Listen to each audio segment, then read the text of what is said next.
Bismillahirrahmanirrahim. Assalamualaikum warahmatullahi wabarakatuh. Okay, pada kali ini kita akan bincangkan pendidikan Islam tingkatan 2. Pelajaran 5 dalam bahagian ayat kefahaman manisnya persaudaraan. Jadi kita sama-sama baca ayat Al-Quran dulu. A'udzubillahi minasyaitonirrajim. واعتصموا بحبل الله جميعا ولا تفرقوا واذكروا نعمة الله عليكم إذ كنتم أعداء فألف بين قلوبكم فأصبحتم بنعمته إخوانا وكنتم على شفا حفرة من النار فأنقذكم منها كذلك يبين الله لكم آياته لعلكم تهتدون. Surah Ali Imran ayat 103. Okey, untuk maksud dan terjemahannya kamu boleh baca sendiri, cuma saya nak rumuskan. Umumnya mafhum ayat ini Allah Ta'ala menyuruh kita ni supaya berpegang teguh dengan jalan Allah. Nanti kita akan bincangkan apa maksud hablillah, itu jalan Allah, tali Allah. Dan Allah Ta'ala meratakan kita ni jangan berpecah belah dan hendak kita ingat nikmat Allah Ta'ala, iaitu Allah Ta'ala telah mempersaudarakan kita. Jadi ketika berada dalam permusuhan, perbalahan, maka kita seolah-olahnya telah berada di jurang api neraka. Dan dengan persaudaraan itu Allah Ta'ala telah menyelamatkan kita. Okey, pada muka surat 22, ayat ni kita baca tadi dibincangkan asbabun nuzul. Asbab ni mana sebab-sebab nuzul, penurunan.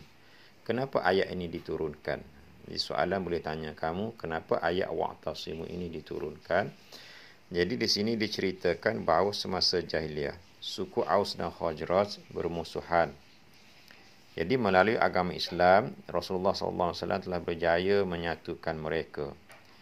Yang mana pada suatu masa seorang Yahudi telah membangkitkan kembali permusuhan antara Aus dan Khazraj, sehingga mereka ni hampir berbunuhan, berbalah. Namun demikian Rasulullah SAW telah mendamaikan permusuhan tersebut. Maka turun ayat ini, itu ayat 101 hingga 103 surah Ali Imran. Dan saya rasa kamu semua ingat mengenai dengan peristiwa hijrah Nabi SAW ke Madinah. Antara langkah awal yang diambil oleh Rasulullah ialah mempersaudarakan antara Aus dan Khazraj, dikenali dengan kaum Ansar. Tetapi oleh kerana fitnah cucuk jarum ataupun da'yah yang dilakukan oleh orang Yahudi, mereka cuba memecah belahkan kembali persaudaraan yang dibuat oleh Rasulullah SAW, hingga mereka ni hampir berbalah kembali. Sedangkan sebelum ni Allah Ta'ala telah mempersaudarakan mereka, fa'allafa baina qulubikum fa asbahtum bi ni'mati ikhwana.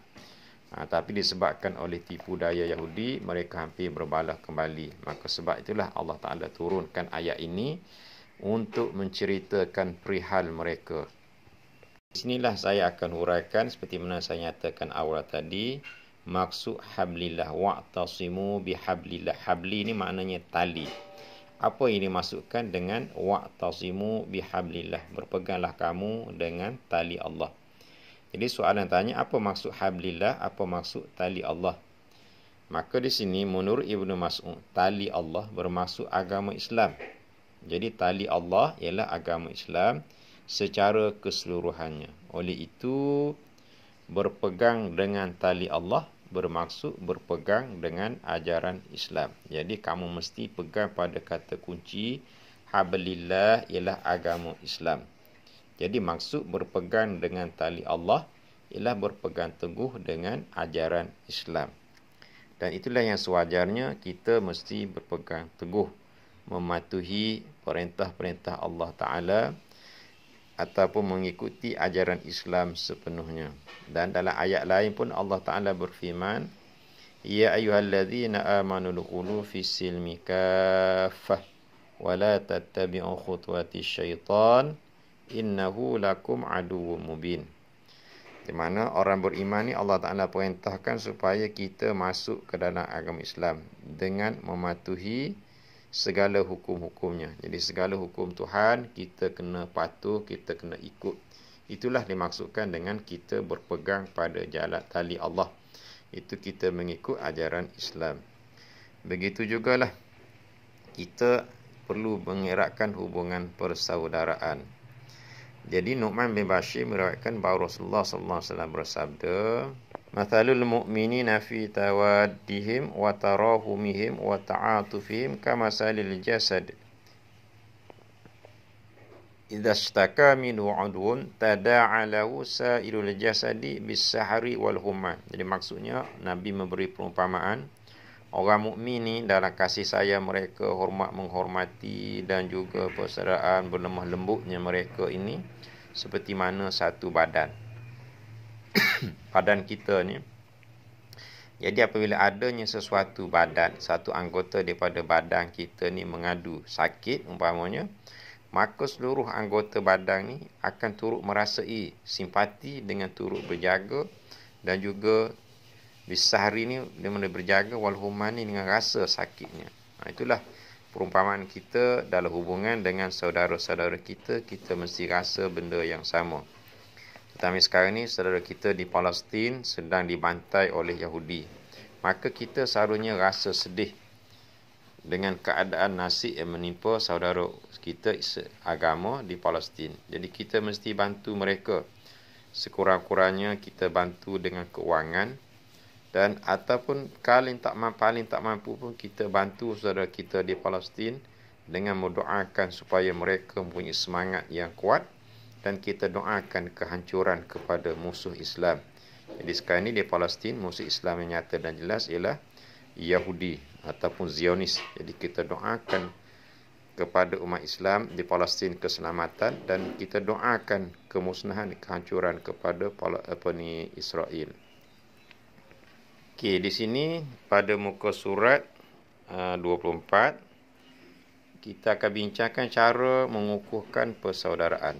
Jadi di sini diberi pada kamu 3 cara: hati, lisan dan juga perbuatan.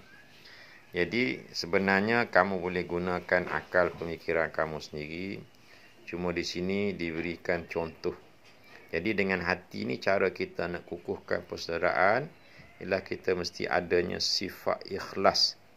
Sifat ikhlas dalam melakukan sesuatu perintah Allah Ta'ala. Jadi kita kena buat dengan ada rasa ikhlas. Yang keduanya kita bersangka baik. Jadi kita perlu bersangka baik dengan orang lain. Itu dah antara perbuatan hati. Manakala lisan ni maknanya lidah. Dengan lidah kita banyak cara yang kita boleh ucapkan, boleh buat, tetapi di sini diberikan 2 cara.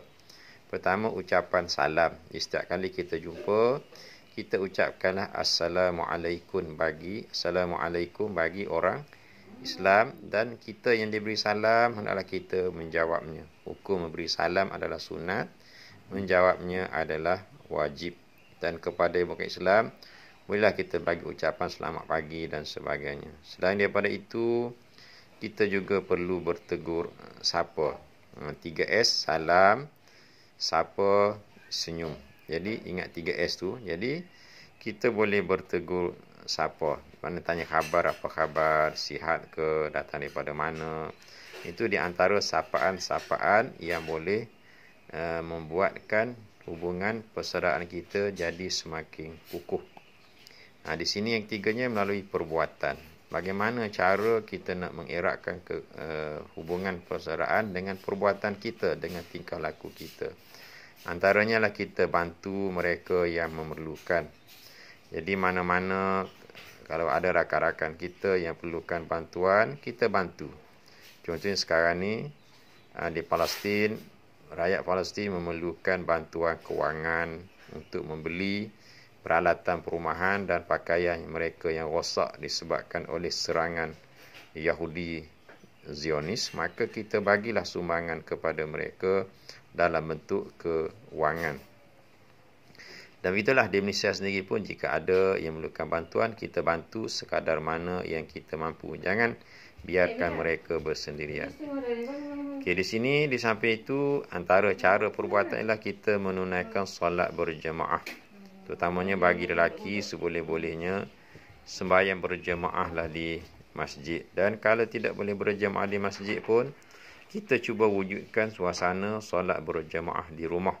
Kerana ia akan mengeratkan hubungan di dalam kalangan ahli keluarga. Okay, di sini dibincangkan pada spektrum ilmu ini ialah kalau sekiranya berlaku permusuhan, perbalahan, pertelingkahan selama sesama orang Muslim, apa tindakan yang kita perlu buat? Maka Allah Ta'ala kata, innamal mu'minu ikhwatun. Sesungguhnya orang mukmin itu adalah bersaudara. Jadi, kalau sekiranya mereka bertelagah, fa'aslihu baina akhawaikum. Kamu damaikanlah di antara kedua-dua saudara kamu yang bertelingkah itu. Wattaqullah, dan bertakwalah kamu kepada Allah. La'allakum turhamun, mudah-mudahan kamu dirahmati. Jadi, stand kita, bila ada orang bergaduh, kita jangan jadi batu api. Tetapi kita mesti bertindak sebagai pendamai antara mereka berdua. Okey, apa pentingnya persaudaraan? Jadi pentingnya persaudaraan Islam itu adalah dibincangkan dalam bab hikmah. Jadi soalan boleh tanya kepada kamu, nyatakan hikmah persaudaraan atau nyatakan kepentingan persaudaraan. Nyatakan kebaikan persaudaraan. Maka di sini diberikan kesan dia kepada individu, keluarga dan juga masyarakat. Jadi kamu boleh baca sendiri. Ini adalah antara intipati cadangan yang diberikan. Kamu boleh bagi lagi bermacam-macam idea, berbagai-bagai kesan, berbagai-bagai kepentingan, kebaikan dengan melihat kepada konteks individu, keluarga dan masyarakat. Jadi kalau soalan nyatakan kesan kepada individu, kamu mulakan jawapan kamu dengan individu tersebut akan. Di sini dicadangkan ialah pada kesan individu akan mewujudkan rasa persaudaraan dan kasih sayang. Kemudian lagi akan mententeramkan jiwa kerana semua orang saling menyayangi. Mana pada keluarga pula membentuk keluarga yang bahagia. Kerana apa? Kerana setiap anggota keluarga saling menghormati. Lagi mengeratkan hubungan silaturahim dalam keluarga kerana telah dididik. Okey, di sini kerana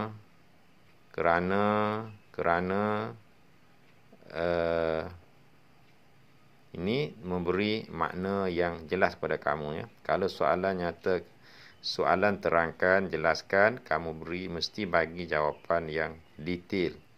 Itu isi dan huraian. Jadi mengeratkan hubungan silaturahim dalam keluarga ini boleh diistilahkan sebagai isi. Kerana telah dididik inilah diterjemahkan sebagai huraian supaya kamu mendapat markah yang penuh. Ini dari segi teknikal menjawab soalan peperiksaan. Okey, kesan kepada masyarakat dan negara pun sama. Ini membentuk masyarakat yang bersatu padu, membentuk perpaduan dalam masyarakat, negara aman. Okey, selain daripada apa yang dicadangkan ini, kamu boleh lagi bagi idea sendiri asalkan ada kaitan dengan persaudaraan dalam Islam. Jadi, gunakan kemahiran berfikir kamu, idea kamu yang bernas itu. Jadi, dalam bab ini sebenarnya kamu tidak perlu hafal. Kamu hanya perlu faham konsep yang dibincangkan. Iaitu semuanya akan membawa kepada kebaikan. Okey, di sini dinyatakan pada spektrum ilmu di sini hadis Nabi SAW, al-mu'minun, seorang muslim lil mu'min, kepada seorang muslim yang lain, kal bunyan, mereka itu adalah seperti mana sebuah bangunan. Yashuddu ba'du ba'dan, yang mana mereka akan saling mengukuhkan di antara satu sama lain. Seperti mana kita tengok bangunan yang tersegang indah itu, dia diperbuat daripada batu-batu, besi-besi dan juga bahan-bahan. Jadi semua bahan yang digunakan untuk membina bangunan itu, mereka akan saling mengukuhkan di antara satu sama lain. Dan jika sekiranya ada bata yang merekah, yang tidak melekat, maka itu dia akan mendedahkan bangunan tersebut kepada keruntuhan. Begitu ya kita orang Islam, kita mesti saling mengukuhkan, membantu di antara satu sama lain supaya kita menjadi kuat. Okey, seterusnya pada 114.7 dibincangkan pengajaran ayat. Ingat, saya nyatakan pada kamu berkali-kali, apabila ayat pengajaran dalam menjawab soalan, kamu mesti gunakan penanda wacana kita hendaklah, kita sepatutnya, kita sewajarnya. Maka di sini dimulakan ayat pengajaran ayat, kita hendaklah bertanggungjawab menjaga perpaduan dalam masyarakat. Kita hendaklah menjaga imej umat Islam. Kita hendaklah kembali kepada ajaran Islam. Jadi huraian yang di belakang ni kamu boleh baca sendiri. Cuma ingat kata kunci kita hendaklah. Jadi bertanggungjawab menjaga perpaduan dalam masyarakat, ini adalah isi. Yang di bawah dia ni adalah huraian. Jadi pastikan jawapan kamu jelas. Selain daripada itu lagi diberi banyak kesan apa pengajaran dia. Kita nak sentiasa berusaha mengeratkan persaudaraan dalam Islam kerana tuntutan agama dan menepati naluri manusia. Kita naklah sentiasa berdoa agar kekal. Jadi sentiasa berdoa ni isi agar kekal dalam Islam. Ini adalah huraian dia. Jadi setelah berakhirnya pengajaran ini, saya harap kamu buat apa ni latihan yang diberikan pada muka surat 28. Itu ada 7 soalan yang dikemukakan. Jadi sila buat soalan 1 sampai soalan 7. Ini semua benda ni ada dibincang, ada dinyatakan dalam buku teks kamu. Soalan 1 pun ada, soalan 2 pun ada, 3 pun ada, 4 ada, 5 ada, 6 ada, 7. Cuma 7 ni dia adalah soalan kebat. Jadi pastikan kamu jawab dengan menggunakan pendekatan atau kaedah atau teknik menjawab soalan kebat. Iaitu mesti ada isi, huraian lengkap dan juga kesimpulan. Di sini dinyatakan hubungan kemasyarakatan semakin renggang kerana beberapa faktor. Huraikan pendapat anda bagi mengembalikan perpaduan dalam masyarakat majmuk di tempat anda. Jadi ingat, isu dibincangkan ialah hubungan masyarakat yang semakin renggang. Jadi dikendaki bagaimana kamu boleh kembalikan hubungan yang renggang tersebut. Contohnya kamu katakan isi kita mengadakan gotong royong.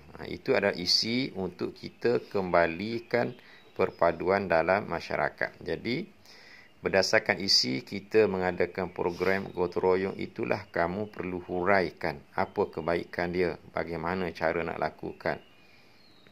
Okeynya, jadi setakat itulah untuk sesi PDPR COVID-19 pada kali ini, dan saya harap sama-samalah kita berdoa mudah-mudahan COVID-19 diangkat oleh Allah Ta'ala atau dihantar ke Israel dan kita sama-sama berpeluang untuk belajar kembali secara bersemuka.